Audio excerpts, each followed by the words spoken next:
সেদিন ছিল বৃহস্পতিবার, আর সকাল থেকে নিয়ে বৃষ্টি পড়ছে, আর বিকালবেলার দিকে বেশি বৃষ্টি পড়ছিল।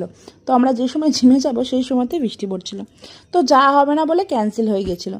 তো বাবাই সেনকে ছিল যেহেতু বিকালবেলা, বলে একটু চা বানাবো, চা খাবে? আমি বললাম ঠিক আছে।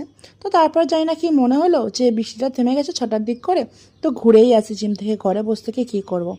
তো ভাবলাম যে বাবাকে ওই জন্য ফোন করলাম যে বাবাই দিয়ে আসবে। যাওয়ার সময় দিয়ে এটা বাবাই আসে, আসার সময় আমি হেঁটে হেঁটে আসি। যদি বাবার ওইদিকে কোনো দরকার থাকে বাবাই তখন আমাকে আনতে যায়।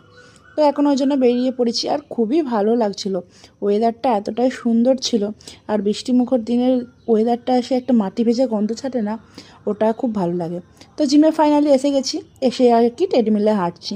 তো ট্রেডমিলে আমি 20 মিনিট করে হাঁটি, আর চারে দিয়ে হাঁটি।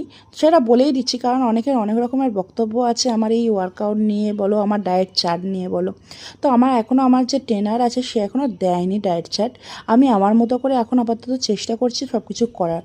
তো যখন আমি দিয়ে দেবে সেই মতনই এগোবো। কেউ প্লিজ আমাকে জ্ঞান দিতে আসবেন না, আমি রিয়েলি বলছি। আমি না ফেড আপ হয়ে গেছি। যারা এই ওয়েলনেস কোচ আছেন বলুন বা আছে বলুন, আমি কি আমার প্রোফাইলে রেখে রেখে দিয়েছি যে আমি মোটা মানুষ, আমি অভুক্তিতে ভুগছি, আমি কোথাও বেরোতে পারছি না, আমার খুব কষ্ট হচ্ছে লাইফে, আপনারা আসুন দয়া করে একটু আপনাদের পরামর্শ দিন বা জ্ঞান দিন। আমি তো লিখে রাখিনি, তাহলে আপনারা যেচে পড়ে কেন জ্ঞান দিতে আসছেন? ঠিক আছে, এই জ্ঞানগুলো দিতে আসবেন না, আপনাদের নিজেদের চরকায় খুব জ্ঞানগুলো রাখুন, তো আপনাদের ভালো হবে।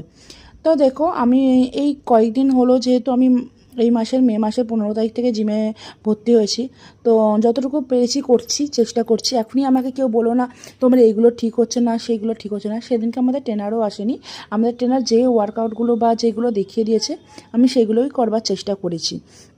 তো আমি আমার বোনকে দিয়ে একটা ভিডিওটা আমাকে বানিয়েছিলাম, যে ভাবলাম যে একটু ভিডিওটা বানায়, আমি একটা ছোটোখাটো মানে একটা ভয়েস ভিডিও দিয়ে শেয়ার করতে পারবো, যে যারা আমাকে জ্ঞান দিতে আসছেন। কারণ কি আমার খুবই বিরক্ত লাগছে, আমি না পাগল পাগল নিজেকে ভাবছি যে কী এমন আমি ভুল করে ফেলেছি যে আমাকে এত সবাই জ্ঞান দিতে আসছে। তো জানি না, যাই হোক আমার সব কিছু মোটামুটি ওয়ার্কআউট কমপ্লিট হয়ে গেছে, আমি অনেক কিছুই করেছি। তো ছোট্ট করে তোমাদের সঙ্গে এটা আমি তুলে ধরলাম। আর সেদিনকে ভিডিওটা আর কিছু করা হয়নি, এখন আমি বাড়ি ফিরছি। তো নেক্সট ভিডিও খুব তাড়াতাড়ি দেখা হবে। এই ভিডিওটা এখানে